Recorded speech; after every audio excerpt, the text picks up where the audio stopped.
교육과정, 학교 자율시간으로 풀어보는 디지털 시민교육, 새벽까지 핸드폰을 놓지 못하는 아이들, 게임으로 인한 갈등으로 고민하는 아이들, 학생들의 눈높이에 맞는 디지털 시민교육을 고민하는 선생님 모두를 위한 학교 자율시간 디지털 시민교육 프로그램을 소개합니다. 네, 선생님들 안녕하세요. 이번 시간에는 선생님들과 함께 디지털 시민의식 수업에 대한 이야기를 나누어 보겠습니다. 학교 자율시간 디지털 시민교육 모듈에서는 디지털 세상 속에서 학생들이 자신을 성찰하고 또 타인과의 관계를 돌아보며 권리와 책임을 인식하고 마지막으로 이러한 내용들을 서로가 지킬 수 있는 공동의 규칙으로 만드는 과정을 담아보았습니다. 특히 학생들의 소셜미디어 활동이나 그 소통 방식이나 그리고 초등학교 아이들이 요즘 가장 재미있게 즐기고 있는 로블록스를 비롯한 다양한 게임 이용 양상은 어린이들의 생활 지도를 고민하는 선생님들에게 딜레마로 다가오게 됩니다. 디지털 환경에서의 윤리적인 판단과 행동 등에 대해서 우리는 충분히 이야기할 기회가 그동안 없었던 것 같습니다. 그래서 이번 시간에는 여기에 대해 다루어 보려고 합니다. 그래서 저희 디지털 시민의식 모듈에서는 총 6개의 흐름으로 내용을 구성해 보았는데요. 첫 번째는 자기 성찰의 단계입니다. 그리고 두 번째는 타인과의 관계에 관련된 내용이고요. 그리고 세 번째는 이 디지털 공간 속에서 우리가 지켜야 될 권리와 그리고 책임에 관련된 내용을 다루게 됩니다. 그다음 네 번째에는 이 내용들을 단순히 아는 데에서만 그치지 않고 학생들이 직접적으로 실천해 볼 수 있도록 시민법으로 만들어서 학생들이 함께 공유할 수 있는 그런 기회를 마련해 보려고 하고요. 그리고 다섯 번째에서는 우리가 언어라는 것이 상당히 중요하고도 아주 기본적인 건데요.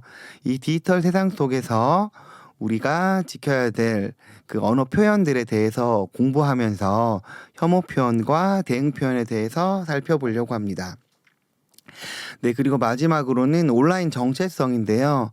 우리가 실제 사람들에게 비춰지는 나와 그리고 디지털 세상 속에서 비춰지는 나는 좀 다르죠.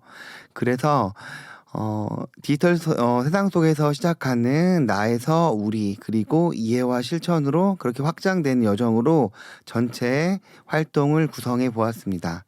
그러면 우리 하나씩 살펴보도록 할까요? 첫 번째 활동은 자기 성찰로서 디지털 세상 속에서 나의 얼굴 그리기입니다. 선생님, 요즘 아이들이 아바타나 캐릭터에 대해서 이야기하는 거 들어보셨나요? 저도 처음 들었을 때는 그냥 게임 이야기구나 하고 넘겼는데요. 디지털 세상 속 아이들은 현실의 모습과는 조금 다른 것 같아서 그게 계속 마음에 좀 걸리더라고요. 그래요. 현실에서는 말도 조심조심 하던 아이가 게임이나 SNS에선 갑자기 말이 거칠어지거나 엄청 공격적으로 행동하는 것도 봤어요. 그때마다 저 아이의 생각은 무엇일까? 그냥 게임 속이니까 그런 걸까? 여러 가지 생각이 들어요. 아이들도 그럴 것 같아요. 미디어를 이용하는 나의 정체성에 대해 좀 더 알고 이해하는 과정이 필요할 것 같아요. 그래서 오늘은 디지털 시민의식에 관한 첫 번째 수업인 디지털 세상 속 나의 얼굴 그리기에 대해 이야기 나누어 보고자 합니다. 이 수업의 핵심 질문은 나는 디지털 공간에서 어떤 모습으로 살아가고 있는가입니다. 제목만 봐도 아이들 반응이 꽤 좋을 것 같은데요. 얼굴 그리기는 자신을 가장 잘 드러낼 수 있는 표현 활동이니까요. 그런데 디지털 미디어에서의 나의 얼굴을 그려볼 기회는 별로 없었던 것 같네요. 네, 맞아요. 디지털 시민의식이란 무엇일까? 이걸 어떻게 수업으로 옮길까? 고민해 보았는데요. 규칙이나 예절을 가르치기 전에 먼저 온라인 환경 속에서 자기 스스로를 성찰해 보는 그 과정이 중요하다는 생각이 들었어요. 요즘은 게임이든 SNS든 온라인 환경 속에서 많은 일들이 이루어지니까요. 그리고 아이들은 게임 캐릭터나 또 프로필 사진, 채팅, 말투 등으로 이미 이 온라인 공간에서 하나의 다른 얼굴들을 가지고 살아가고 있죠. 그럼 이 수업의 가장 중요한 교육적 포인트를 꼽는다면 무엇일까요? 디지털 속에 나도 나라는 인식이 가장 중요하다고 생각해요. 아이들은 종종 이 디지털 공간을 현실하고 분리해서 생각하잖아요. 사실 우리 어른들도 마찬가지죠. 그래서 이 수업에서는 내가 선택한 캐릭터나 프로필, 평소에 내가 쓰는 온라인 속 말투, 내가 자주 보이는 행동들이 모두 나의 선택이고 나의 모습이라는 것을 학생들이 돌아보게 하는 것이죠. 그럼 디지털 미디어에서의 잘잘못을 판단하기 전에 일단 스스로 자신을 돌아보고 성찰로부터 시작하는 수업이라고 볼 수 있겠네요. 네, 정확해요. 그래서 학습 목표도 잘 지키자가 아니라 이해하고 돌아본다에 초점을 두고 있습니다. 그래서 먼저 도입에서는 여러분들 잘 아시는 로블록스의 캐릭터나 SNS의 프로필 같은 예시 화면을 보여주면서 아이들에게 이렇게 묻습니다.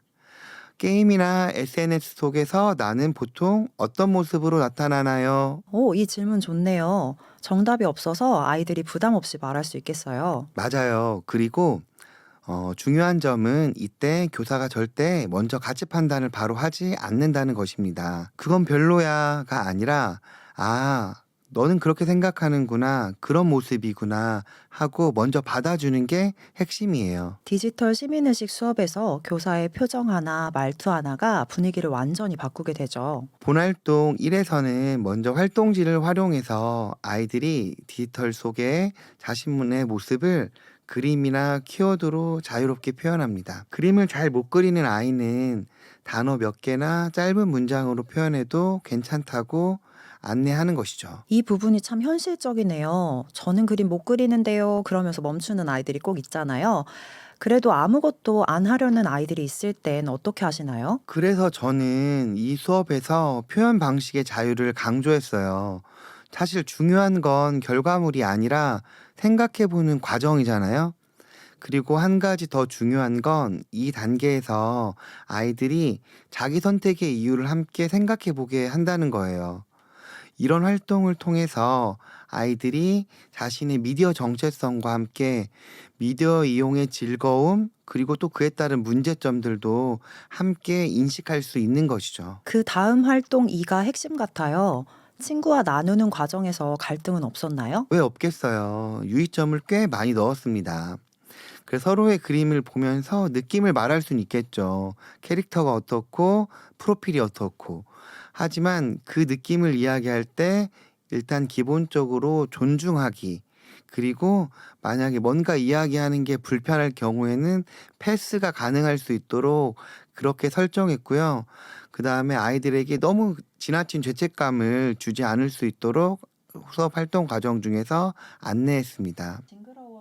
징그러워요, 무서워요 같은 말도 허용하더라고요. 그 말 자체를 막는 것보다는 우리가 왜 그렇게 느꼈는지로 질문을 돌리기 위해서 일정 정도 허용을 했습니다. 물론 그 말 자체에서 아이들이 불편함을 느낀다면 굳이 더 이상 진행을 하진 않았어요.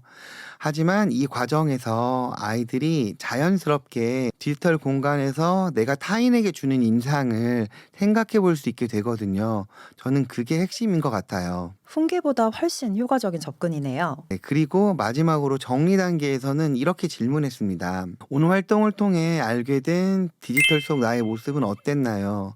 그리고 만약 이게 디지털 속 모습이 아니라 현실의 모습이라면 다른 사람들과 잘 지낼 수 있을까요? 라고 이야기했죠. 그리고 아이들에게 바로 답을 요구하지는 않았어요. 생각만 해도 충분하다고 말해줬습니다. 그래서 이 수업이 1차시로 딱 맞는 것 같아요. 다음 차시에 대한 여지를 남겨주네요. 정리해보면 이 수업은 디지털 시민의식을 규범이 아니라 자기 이해에서 시작하는 수업이라고 할 수 있겠어요. 맞습니다. 아이들이 스스로 내가 어떤 디지털 시민이 되고 싶은지 생각해보게 만드는 그 출발점, 그게 이 수업의 가장 큰 의미라고 생각합니다. 이 수업 이후에는 관계의 확장을 모색하면서 아이들은 디지털 시민의식에 대해서 더욱더 깊이 있게 성찰하게 될 수 있을 겁니다. 그럼 이상으로 첫 번째 디지털 세상 속 나의 얼굴 그리기에 관한 이야기를 모두 마치도록 하겠습니다. 감사합니다. 이번에는 우리는 디지털 공간에서 다른 사람과 어떻게 관계를 맺고 있는가에 관해 함께 이야기 나누어 보려 합니다. 그러니까 나에서 우리로 시선을 넓히는 차시라고 볼 수 있겠네요. 네, 정확합니다. 디지털 시민의식이 개인의 태도에 머무르지 않고 타인과의 관계 속에서 드러나는 문제라는 점을 경험적으로 이해하도록 돕는 차시인 거죠. 이 차시에서 특히 강조하고 싶은 관점은 무엇인가요? 네, 이 수업의 출발점은 디지털 공간에서는 관계가 더 쉽게 어긋날 수 있다는 사실이에요. 여러분도 잘 아시는 것처럼 익명성이라든지 즉각적인 반응, 그리고 표정이 보이지 않는 소통 방식 때문에 같은 말이라도 다른 사람들과 오해가 생기기가 쉽죠.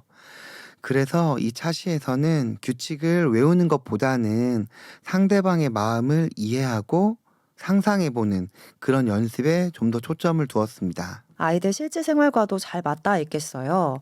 단체 채팅방이나 게임 상황이 바로 떠오르니까요. 네, 도입에서는 온라인 단체방, 댓글 말다툼, 응원 댓글 장면 같은 여러 가지 이미지를 제시합니다. 그리고 이렇게 묻죠. 여러분들은 이 장면을 볼 때 어떤 기분이 드나요? 그리고 또 여러분들은 이런 것들과 비슷한 경험들이 있었나요? 하고 묻습니다. 바로 판단하지 않고 감정부터 묻는 질문이네요. 이 수업에서도 정답을 찾는 것보다는 그 과정에서의 느낌을 말하는 것이 가장 먼저예요. 그래야만 아이들이 자기 경험을 좀 더 자유롭게 꺼내면서 이야기할 수 있거든요. 먼저 활동 1에서는 실제 디지털 대화 상황을 제시합니다. 예를 들어서 이제 게임을 하고 싶은 상황인데요. A가 너는 굳이 없어도 돼. 그럴 때 B가 나도 같이 하고 싶은데, 이런 장면이죠. 그러면 아이들에게 먼저 물어봅니다. 이 상황에서 너희들이 만약 B라면 어떤 기분일 것 같아? 말을 바꾸기 전에 감정을 먼저 살피게 하는 구조네요. 맞아요. 그 다음에야 그럼 A가 어떻게 말을 했으면 좋았을까 하고 대사를 바꿔보게 하죠. 그러면 아이들은 이 과정에서 같은 상황이라도 말의 이 방식이 관계를 바꿀 수 있다는 것을 자연스럽게 경험하게 됩니다. 아이들이 그동안 디지털 공간에서 자신들이 했던 말들을 떠올리며 여러 가지 생각을 하게 되겠네요. 이것만으로도 디지털 시민의식을 키우는 활동이 되겠어요. 그리고 이어서 활동 2에서는 상황카드를 바탕으로 디지털 공간에서 지켜야 할 태도와 말을 정리합니다. 그리고 나서는 모든 별로 우리 반 온라인 약속을 하나씩 정하는 것이죠. 교사가 정해주는 규칙이 아니라 아이들이 스스로 만든 약속이라는 점이 중요하겠네요. 네, 맞아요. 그게 바로 중요하죠. 그래서 이 약속은 학생을 통제하는 도구가 아니에요. 서로가 학생과 학생이, 학생과 교사가 서로 기억하게 되는 기준으로 작동하게 되는 것이죠. 그리고 나서 마지막 정리 단계에서는 이 여러 가지 온라인 약속들이 나오잖아요. 그 약속들 중에서 자신이 반드시 꼭 지키겠다고 한 약속을 생각하고 상기하고 공언하게 되는 것이죠. 그래서 이번 차시는 아이들에게 이렇게 말해야 한다라고 꼭 가르치는 수업이 아니라 이 말이 상대에게 어떻게 닿을 수 있을까를 생각해 보는 그런 수업입니다. 그래서 디지털 공간에서도 관계는 계속 이어지고 그 관계의 질이라고 하는 건 결국 우리의 말과 태도에서 만들어진다는 점을 학생들이 스스로 깨닫는 시간이 되기를 기대하는 것이죠. 그럼 우리 학생들이 조금 더 다른 사람들과 행복한 온라인 공간을 영위할 수 있도록 기대하면서 마치도록 하겠습니다. 네, 감사합니다. 네, 이번에는 디지털 공간에서 우리가 누릴 수 있는 권리와 그에 따르는 책임에 관한 문제에 대해서 본격적으로 다루어 보고자 합니다. 확실히 흐름이 보이네요. 나, 타인과의 관계, 권리와 책임으로 점점 사회적인 관계가 확장되는 느낌이에요. 네, 여기에서는 디지털 시민의식이 개인의 태도를 넘어서 공동체의 문제가 된다는 점을 이해하도록 하는 단계예요. 우리 모두는 공동체 속의 구성원으로 살아가죠. 그리고 그 과정에서 필연적으로 권리와 책임의 대립 속에서 살아가게 됩니다. 저는 아이들한테도 이 디지털 공간에서 똑같이 이 원칙이 적용된다는 것을 보여주고 싶었어요. 이번 차시는 활동이 굉장히 많은데요. 어떤 관점을 중심으로 보면 좋을까요? 네, 사실 핵심은 하나예요.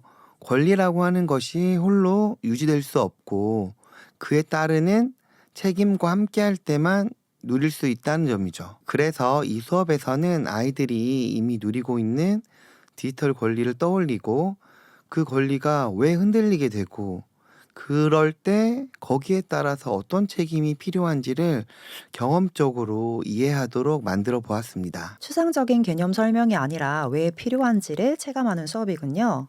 저는 그게 상당히 중요하다고 생각해요. 그래서 도입에서는 로블록스 경험을 예로 들어서 질문을 해봤어요. 이 로블록스 속에서 아이들은 아바타를 꾸미고 그리고 자신들의 의견을 이야기하는데요. 그럼 이거는 어떤 권리일까라고 물어봤던 거죠. 그리고 또 반대로 누군가 함부로 말해서 속상했던 경험은 왜 생겼는지 등을 떠올리면서 이 권리와 책임을 동시에 학생들이 떠올릴 수 있도록 하였습니다. 아이들이 일상의 경험에서 권리와 책임을 동시에 떠올리게 하는 질문이 인상적이에요. 네, 그렇죠. 아이들이 권리는 좋은 것이고 꼭 지켜야 될 것이고 그리고 책임은 귀찮은 것이고 지키기 싫은 것이고 이런 식으로 나누지 않도록 저는 처음부터 둘을 함께 모두 인식할 필요가 있다라고 생각을 했어요. 그리고 디지털 시민교육에서 의무만 강조하는 경우가 또 있잖아요. 하지만 또 이때에도 우리가 또 이 권리의 소중함을 깨닫게 되는 계기도 함께 마련해야 되는 것이죠. 그래서 이런 것들을 위해서 학습 활동에서는 여러 개의 디지털 권리를 먼저 살펴봤어요. 그리고서 우리가 디지털 공간에서의 표현의 자유, 그리고 개인정보 보호, 그 다음에 우리가 이제 아동들을 대상으로 하다 보니까 어떠한 컨텐츠들을 안전하게 즐길 권리, 이러한 것들을 아이들은 이미 알고 있어요. 하지만 자신들이 머릿속으로만 알고 있을 뿐이지 말로는 잘 정리하지 못했던 그런 권리들이죠. 그래서 우리는 이러한 것들에 대해 살펴보고 그리고 바로 이어서 이 권리를 지키기 위해서 어떤 책임을 져야 하는지 거기까지 함께 연계해서 묻도록 하였습니다. 구조적으로 권리와 책임을 함께 제시해서 아이들이 둘 사이를 계속 연결지어 생각할 수 있겠네요. 네, 그렇죠. 예를 들어서 표현의 자유라고 하는 이 권리는 어떤 책임과 연관이 되어 있을까요? 그렇다고 한다면 타인의 의견 혹은 타인의 사생활, 타인의 초상권 같은 것들을 존중할 책임과 연결되겠죠.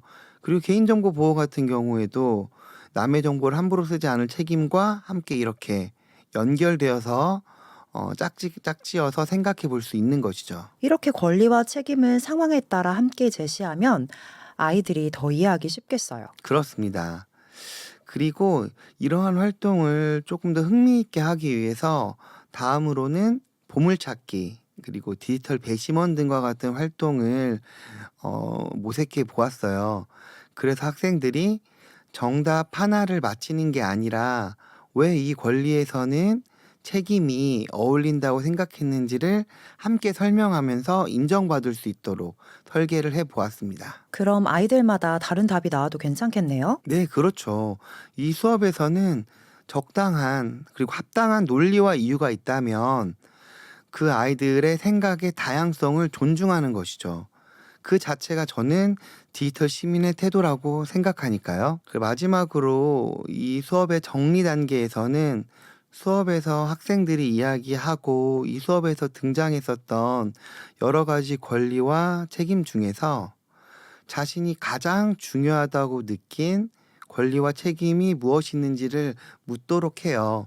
그리고 그걸 바탕으로 해서 이후 차시에서 이루어질 권리와 책임을 공헌하기 위해 만들어지는 그 디지털 시민법 만들기에 기초로 삼는 것이죠. 이제 규칙은 아이들에게 지켜야 하는 것을 넘어서 함께 만드는 것으로 인식되겠네요. 네, 저는 정말 그게 중요하다고 생각해요.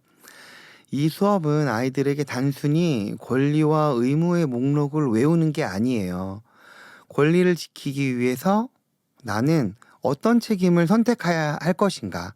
이걸 정말 아이들 스스로 묻게 하는 것이죠. 그래서 디지털 세상에서도 일반 이 세상과 다르지 않게 권리와 책임은 항상 함께 움직인다라고 하는 그 감각을 아이들 가슴속에 남기는 것. 그게 이번 활동의 가장 중요한 목표라고 볼 수 있겠습니다. 앞의 내용들을 모아서 공동체의 관점에서 어떤 규칙을 함께 만들어 갈 것인가를 구체적으로 실행해 보도록 할 겁니다. 앞에서 배운 내용들을 정리하면서 실제 우리가 지킬 규칙들을 구체적으로 만들게 된다면 너무 재미있을 것 같아요. 네, 그렇죠. 그러면서 아이들이 배운 내용을 행동 규범으로 직접 끌어올리는 그런 단계라고 볼 수 있어요. 이번 활동 보면 특히 맞아요. 시민법 만들기라는 표현이 인상적인데요. 이 수업의 가장 중요한 관점은 뭘까요? 네, 이번 수업의 핵심은 바로 법이라고 하는 것이 누가 정해주는 게 아니라 함께 합의해서 만드는 것이라는 것이 바로 핵심입니다. 이 수업에서는 디지털 공간에서 실제로 마주하는 여러 가지 딜레마들을 놓고 권리와 책임이 충돌하는 상황을 고민한 다음에 그 갈등을 해결하기 위해서 우리만의 시민법을 만들어 보는 것이죠. 규칙을 지키는 시민이 아니라 규칙을 만드는 시민을 경험하게 하는 거군요. 맞습니다. 규칙을 만드는 시민이라는 것은 규칙에 대한 온전한 이해와 더불어 규칙을 실천하는 삶을 위해서도 매우 중요합니다. 먼저 도입 활동에서는 디지털 세상에서 곤란했던 경험들에 대해서 묻게 됩니다. 그럼 아이들은 게임하다가 다툰 경험, 그리고 온라인 채팅 속에서 상처받은 말들, 비롯해가지고 자신의 실제 사례들을 다양하게 공유하게 되죠. 실제 어떤 사례가 있을까요? 아이들 경험에서 바로 출발하니까 몰입도가 높을 것 같아요. 실제 어떤 사례가 있을까요? 맞아요. 예를 들면 게임 속에서 실력이 부족한 친구들이 있잖아요. 그러면 물론 그 친구를 빼고 싶은 사람들도 있겠죠. 그래서 빼야 되나 말아야 되나 그런 문제도 있을 수 있고, 그다음에 저희가 이제 수업할 때 아이들하고 영상 만드는 수업들 요즘 많이 하잖아요. 근데 그럴 때 아이들이 발휘하고 싶은 표현의 자유가 있고, 그리고 또 개인정보를 보호하고 싶은 그런 아이들이 있잖아요. 그 사이에서 어떠한 지점을 선택해야 되는지의 문제, 이러한 것들이 해당한다고 볼 수 있어요. 그래서 저는 아이들과 함께 이러한 경험들이 어느 쪽으로도 답이 없는 딜레마 상황이라고 정의합니다. 그래서 어느 쪽을 선택해도 장단점이 있는 상황이라는 것을 충분히 아이들에게 인식시키는 것이죠. 그래서 이런 내용들을 바탕으로 활동 1에서는 디지털 딜레마 토론을 진행해요. 예를 들어서 앞에서 했던 사례로 예를 들어보면 자유롭게 팀을 구성할 권리, 그리고 다른 사람을 존중할 책임과 같은 그런 상황인 것이죠. 이 토론할 때는 역할을 나누어 보아요. 조금 독특하게 이제 권리를 말하는 쪽은 변호인 집단으로 설정을 하고, 그리고 조금 더 책임을 강조하는 측은 검사로, 그리고 이 토론을 전반적으로 이끌어가는 그런 사람은 판사로 이렇게 설정을 해봤어요. 법정 구조를 빌려온 게 흥미롭네요. 특별한 이유가 있을까요? 네, 학생들에게 토론을 좀 강조하면서 이 권리와 책임이라는 게 이 토론의 핵심이잖아요. 그래서 이 두 부분을 보다 잘 대변할 수 있는 사람들을 예로 들고 싶었어요.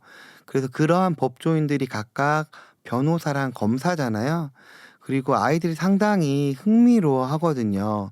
그래서 아이들에게 좀 재미있게 수업을 진행할 수 있겠다는 생각에 이렇게 구상해 보았습니다. 그래서 아이들이 자연스럽게 권리와 책임을 분리해서 보고, 그리고 이것들을 같은 상황에서 다시 연결해 보도록 돕는 그런 활동이죠.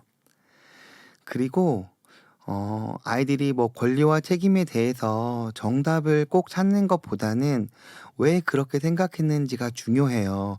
그래서 저는 꼭 그걸 아이들이 말할 수 있도록 그렇게 진행하고 있습니다. 그리고 이어서 활동 2에서는 딜레마를 해결하기 위한 디지털 시민법을 만듭니다. 근데 이때 디지털 시민법이라고 하는 건 우리가 앞에서 토론했던 내용들을 기반으로 하는 것이죠. 그래서 권리와 책임이 모두 담겨 있고 실제로 지킬 수 있는, 아이들이 실제로 지킬 수 있는 내용이어야 하고, 그리고 한두 사람이 아니라 모든 공동체를 위한 그런 약속이어야 한다는 점이죠. 그러면 아이들 입장에서는 내가 왜 이 법을 지켜야 하는지가 분명해지겠네요. 네, 맞습니다. 그리고 아이들은 법의 의미를 합의된 정당한 약속으로 이해하게 되는 것이죠. 이 활동 이후에는 마지막으로 이제 모든 별로 만들어진 시민법을 공유하게 됩니다. 그리고 정말 우리 학급 전체가 동의하는 우리 반의 디지털 시민법을 비로소 완성하는 것이죠. 이 완성하는 데 그치지 않고 패들렛이나 오프라인 교실, 게시판 등으로 이게 계속 이어지게 하면서 아이들이 지속적으로 이 규칙을 지킬 수 있도록 하는 것이 또 하나의 핵심이라고 볼 수 있겠습니다. 이제 규칙이 교실 밖 활동으로도 확장되겠네요. 그러면 다른 아이들한테도 긍정적인 영향을 미칠 수 있겠어요? 네, 이번 수업은 아이들에게 꼭 정답을 주는 수업이 아니라 함께 고민하고 합의하는 과정을 경험하게 하는 그런 수업입니다. 그래서 디지털 공간에서도 우리는 선택하고 책임지고 함께 살아가기 위한 그런 규칙을 만들어야 된다는 그 감각을 아이들의 마음속에 남기는 것이 또 이 시민법 만들기 수업의 중요한 목표라고 볼 수 있겠습니다. 이번 수업은 디지털 공간에서 상처 주는 말이 등장했을 때 우리는 어떻게 대응할 것인가를 집중적으로 다루어 보는 내용입니다. 맞아요. 정말 저도 학급에서 보면 저도 모르는 사이에 이런 문제들이 발생하더라고요. 디지털 시민의식에서 구체적인 언어 문제는 매우 중요하다고 생각해요. 디지털 공간에서 아이들끼리 서로 너무 많은 상처를 주고받아요. 수업으로 해결할 수 있다면 정말 좋겠죠. 네, 맞습니다.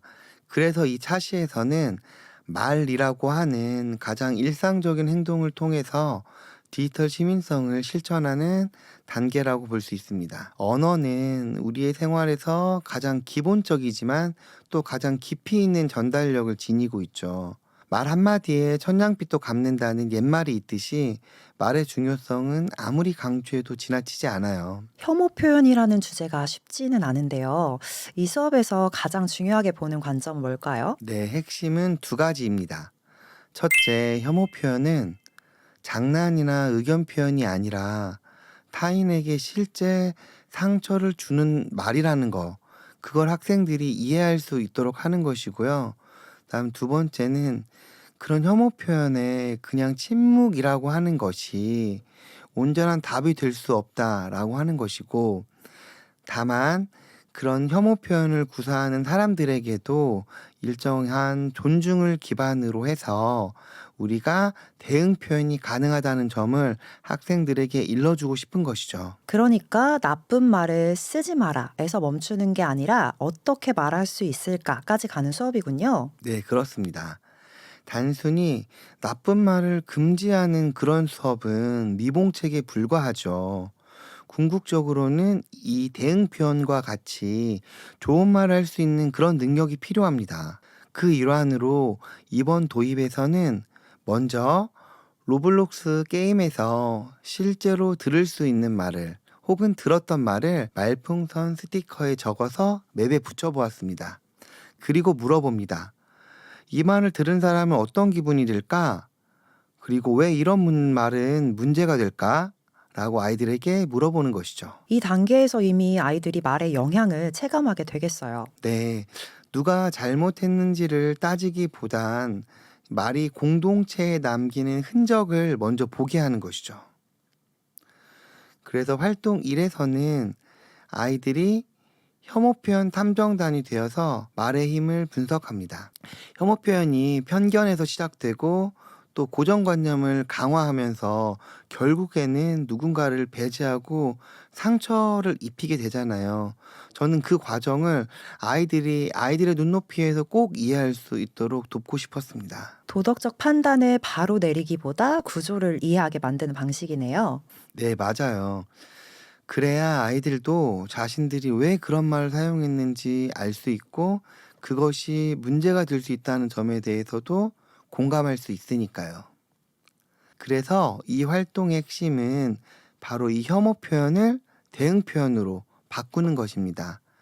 이 대응 표현이라는 것은 아이들이 자칫 실수할 수 있는 그런 혐오 표현의 잘못된 생각을 다시 한번 짚어주고 그리고 상대방을 존중하고 그러면서 궁극적으로는 공동체를 지키는 그런 방향으로 나아가는 말입니다. 그래서 아이들은 이 활동에서 역할놀이를 통해 혐오 표현을 읽어보고 그리고 그에 맞서는 가장 따뜻하면서도 또 한편으로는 단호한 그런 대응 표현을 만들어 보는 것이죠. 그럼 아이들이 참거나 맞받아치는 것 말고도 다른 선택이 있다는 걸 알게 되겠어요. 네. 그래서 아이들이 그 사실을 안다는 것이 바로 매우 중요한 내용이라고 볼 수 있죠. 그리고 마지막에는 이 대응 표현 말풍선을 로블록스 맵에 붙이면서 이 혐오 표현으로 어두워졌던 마을이 점점 밝아지는 그런 모습을 함께 볼 수 있습니다. 그래서 아이들은 말이라고 하는 것이 공동체를 무너뜨릴 수도 있고 또 회복시킬 수도 있다는 걸 직접 시각적으로 경험하게 되는 것이죠. 상징이 분명해서 아이들 기억에도 오래 남을 것 같아요. 네, 이 수업은 아이들에게 혐오 표현을 단순히 금지하는 게 아니라 디지털 공간에서 서로를 지키는 말하기를 하는 방법을 연습하는 게 핵심이죠. 그래서 아이들이 디지털 시민으로서 어떻게 행동할 것인지에 대해 스스로 선택할 수 있도록 하는 것이 가장 중요한 목표입니다. 학생들이 디지털 공간에서 만들어지는 나라는 존재는 어떤 존재인가를 종합적으로 성찰해 보는 그런 활동입니다. 정체성이라는 표현으로 학생 개개인의 온라인 속 모습에 대해 정리해보는 시간이네요. 네, 디지털 시민의식이 결국 내가 어떤 사람으로 다른 타인에게 기억될 것인가의 문제와 연결될 수 있다는 것을 다루고 있는 것이죠. 온라인 정체성이라는 개념이 아이들에겐 조금 어려울 수도 있을 것 같은데요. 맞아요. 어렵죠.